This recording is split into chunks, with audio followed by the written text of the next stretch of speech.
안녕하세요. 푸근한 한의사 김우현입니다. 저 역시 고3 때 심한 비염과 축농증에 걸려 입시 공부에 애를 먹다가 한의사가 되어서야 제 스스로 고친 경험이 있습니다. 구독자 여러분, 비염이 심해졌을 때 이 증상을 없애주는 족집게 치료를 원하십니까? 아니면 지긋지긋한 비염으로부터 완전히 벗어나기를 원하십니까? 이 영상을 끝까지 시청하시면 두 가지에 대한 해답을 모두 얻으실 수가 있습니다.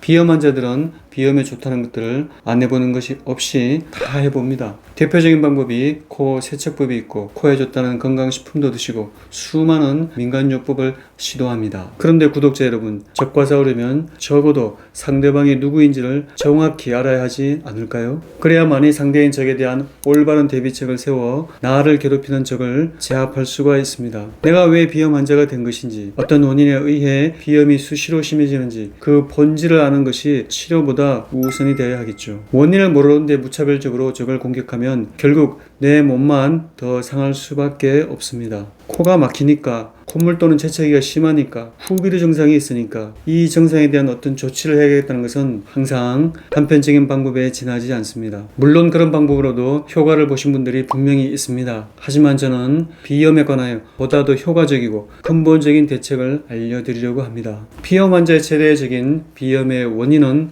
두 가지로 요약이 됩니다. 바로 항원과 악화인자입니다. 이 두 가지가 비염의 원인이자 동시에 비염을 치료하는 핵심, 즉 키포인트입니다. 이 영상을 들으면서 항원과 악화인자를 제대로만 구분하셔도 비염이 좋아질 수 있는 길이 확 열립니다. 그동안 비염을 도저히 고칠 수 없는 병으로 운명처럼 받아들인 분들이라면 이제 그런 생각에서 벗어나셔도 좋습니다. 사실 비염은 절대로 불치병은 아니고 낫는 방법을 몰라서 삶의 질이 떨어지는 성가신병이라고 할 수 있습니다.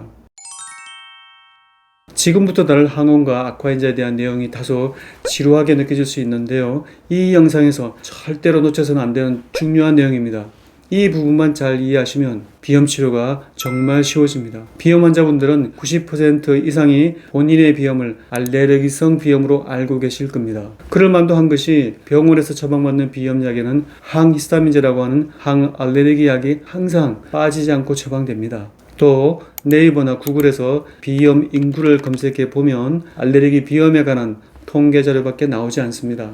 비염의 종류에는 급성비염, 만성비염, 알레르기성 비염, 비알레르기성 비염, 혈관 운동성 비염, 비후성 비염, 위축성 비염, 특발성 비염, 열성 비염 등 많은 종류가 열거되어 있는데요. 실제 병원에서 진료를 받으면 내가 어떤 종류의 비염인지에 관하여 제대로 설명을 듣지 못할 때가 많습니다. 현재 불편한 증상들에 대한 약을 위주로 처방을 받게 됩니다. 비염 환자분들은 병원에서 라스트 또는 마스터와 같은 알레르기 검사를 합니다. 이 검사는 진먼지, 진드기, 돼지풀, 동물 털, 계란, 우유 등 호흡기와 식품에 대한 알레르기 반응 검사입니다. 환자분들 중에는 이 검사에서 양성 반응이 나오는 분들이 적지 않습니다. 이분들은 분명히 비염의 원인을 이 항원으로 생각하실 겁니다. 자, 이제 중요한 얘기를 하겠습니다. 비염은 의학적인 카테고리에서 알레르기에 속하는 병으로 분류되고 있습니다. 저는 이게 정말 문제의 소지가 많다고 생각하는 한의사입니다. 가령 알레르기 검사에서 강아지 털에 높은 레벨의 양성 반응을 보인 두 사람이 있습니다. 그중 한 사람은 강아지에 가까이만 가도 코와 눈이 엄청나게 가렵고 재채기와 콧물, 눈물이 쏟아지는 반응을 보입니다. 다른 한 명은 강아지를 직접 만지고 놀아도 전혀 알레르기 반응을 보이지 않습니다. 이 두 사람의 차이는 실제 반응의 차이입니다. 사실 비염, 기관지 천식, 아토피 피부염 같은 알레르기 학문은 의학계에서도 상당히 미지의 분야입니다. 아직 정확히 밝혀지지 않은 것들이 너무도 많은 학문이 바로 알레르기입니다. 제가 알레르기 분야를 연구하면서 정말 이상하게 생각했던 부분이 바로 검사 결과와 실제 반응이 일치하지 않을 때가 생각보다 많다는 것입니다. 제가 한의사 면허를 딴 지 33년이 지났지만 지금까지도 이 문제는 의학계에서 속 시원히 밝혀내지 못하고 있습니다. 그래서 저는 적어도 알레르기는 검사 결과보다는 실제 반응이 중요하다는 결론을 내렸습니다. 아무리 검사에서 양성 수치가 높아도 실제로 반응을 하지 않으면 검사로서 유의미하지 않다는 것이죠. 아니 병원 검사를 믿어야지 무슨 말도 안 되는 소리를 하느냐고 분명히 반문하실 분들이 계실 겁니다. 이런 분들에게 제가 드리고 싶은 얘기가 있습니다. 현 시점에서 의학은 완전한 것이 아닙니다.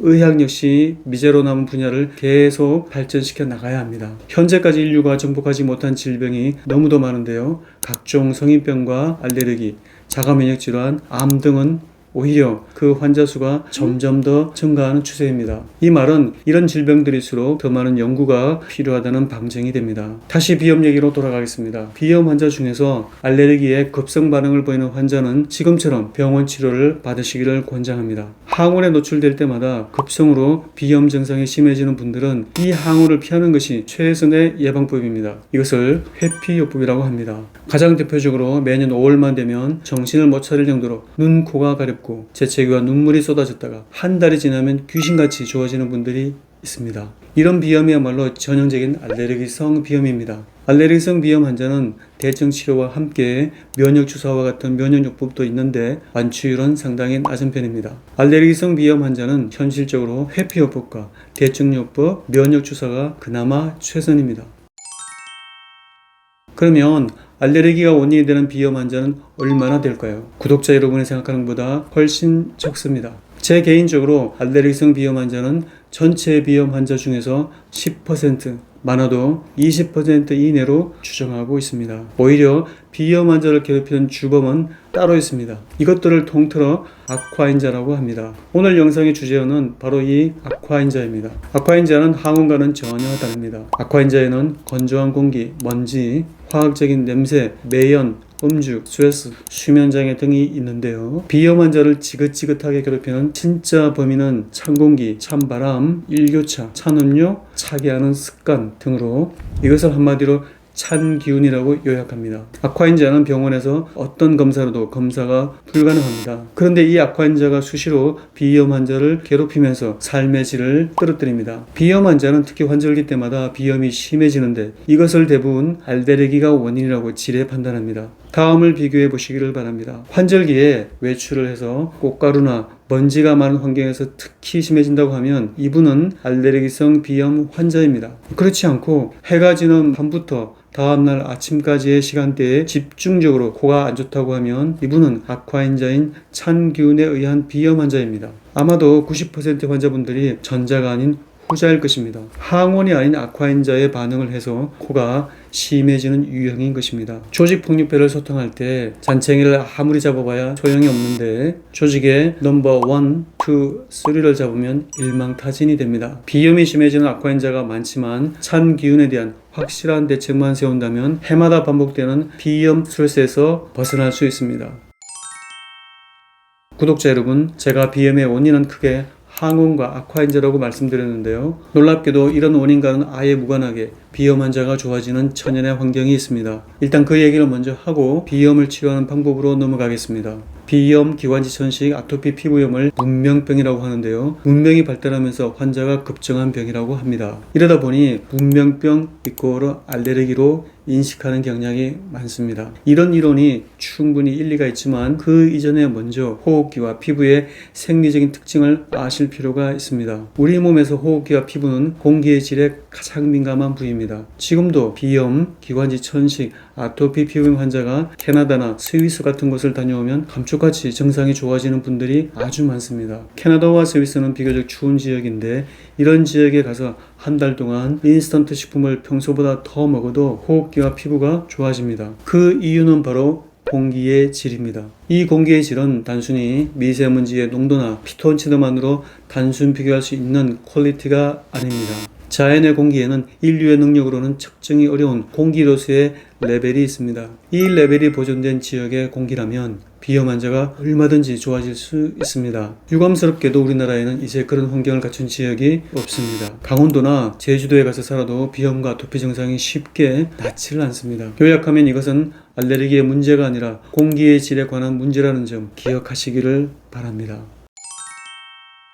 다음으로 청정지역이 아닌 온대 지방에 가더라도 비염 증상은 눈에 띄게 좋아집니다. 제가 환자분들한테 가장 예를 많이 드는 지역이 사이판이나 괌입니다. 베트남, 태국, 싱가포르, 인도네시아 어디라도 상관없습니다. 다만 이런 지역에서도 24시간 에어컨이 항상 가동하는 지역은 예외입니다. 심지어 아토피 환자들도 이런 지역에 일주일 내지 한 달 가까이 있으면 피부가 확연히 좋아집니다. 아토피는 시원하게 해야 낫는다는 말이 무색해집니다. 한의학에서는 폐는 찬 기운을 싫어한다 또는 폐는 건조한 기운을 싫어한다 라는 말이 있습니다. 여기서 폐는 허파만이 아니라 호흡기와 피부를 통칭하는 시스템적인 용어입니다. 다시 말해 호흡기와 피부는 오장육부 중에서도 찬 기운과 건조한 기운을 싫어합니다. 싫어한다라는 것은 찬 기운과 건조한 기운에 매우 취약하다는 의미입니다. 비염 환자는 다른 사람들보다 유난히 찬 기운에 민감하거나 약한 상태입니다. 거기에 더해 건조한 기운에 민감한 분들도 많습니다. 비염이 좋아지려면 알레르기성 비염 환자를 제외하고 찬 기운과 다른 악화인자에 대하여 얼마나 강해지느냐가 가장 중요한 포인트입니다. 그 중에서도 찬 기운에 강해지는 것이야말로 핵심 중의 핵심입니다. 면역이란 말은 좁은 의미로는 병원체에 대항하는 항체를 형성하는 것을 말합니다. 하지만 좀 더 광범위하게는 외부의 여러 요인으로부터 우리 몸 스스로를 방어하는 것을 말합니다. 이제 구독자 여러분이 그토록 고대했던 스스로 비염을 고치는 방법에 관하여 두 가지 방식을 알려드리겠습니다. 이 방식은 찬 기운에 강하게 맞서 대항하는 방법입니다. 저는 이것을 보리농사법이라고 표현합니다. 보리는 가을에 파종을 해서 추운 겨울을 견디고 초여름에 수확하는 농작물입니다. 보리는 냉해 강한 작물입니다.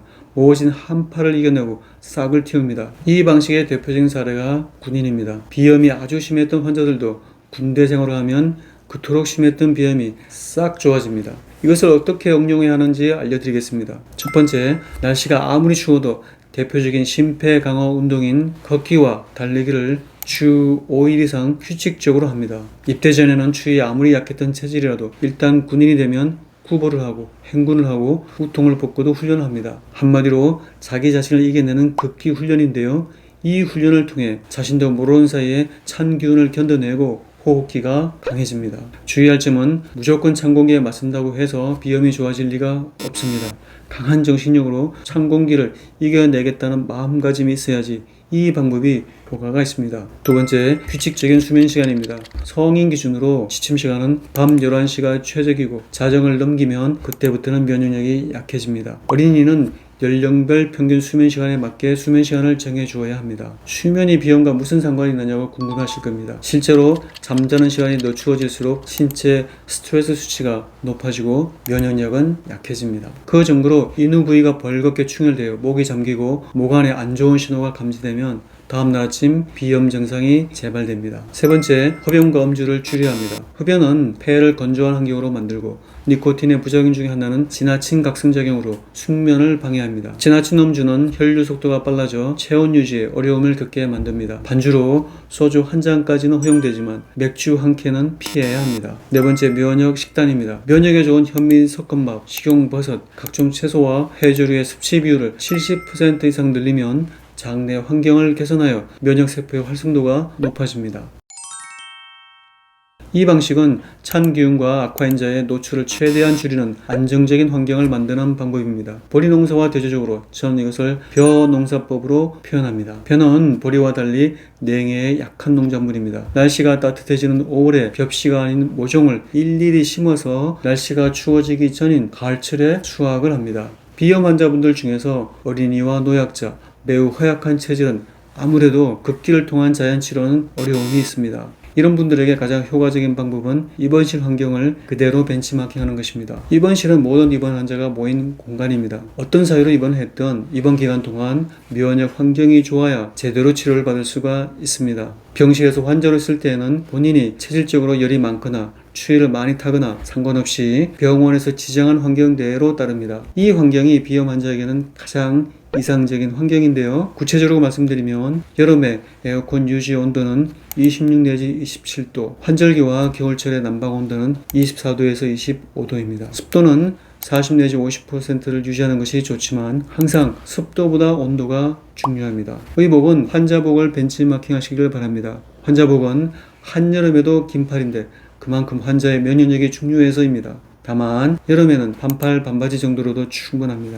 실내 온습도를 맞추어도 단열이 안되면 산 기운이 방 안 구석구석에 스며들어 비염 환자에게는 아주 안 좋습니다. 아파트나 주택이나 단열에 신경을 써주시되 추운 겨울에 단열이 여의치 않으면 문풍지나 뽁뽁이를 활용하셔도 좋습니다. 이런 노력을 해도 성장기 어린이는 체온 조절이 미숙하여 더운 곳을 참지 못하고 자꾸만 몸을 차게 하는 경향성이 있습니다. 이때 가장 좋은 대비책이 난방 텐트를 사용하는 것입니다. 비염은 환절기나 추운 겨울의 밤중과 아침에 더욱 심해지는데요. 난방 텐트 안에 아이를 재우면 그야말로 아늑한 병실 역할을 해줍니다. 비염이 좋아지는 중요한 사인은 손과 발, 배 등의 부위가 일정하게 온기를 유지하느냐의 여부입니다. 이 말을 소홀히 여기지 마시고 검과 옥조처럼 지켜보시기를 바랍니다.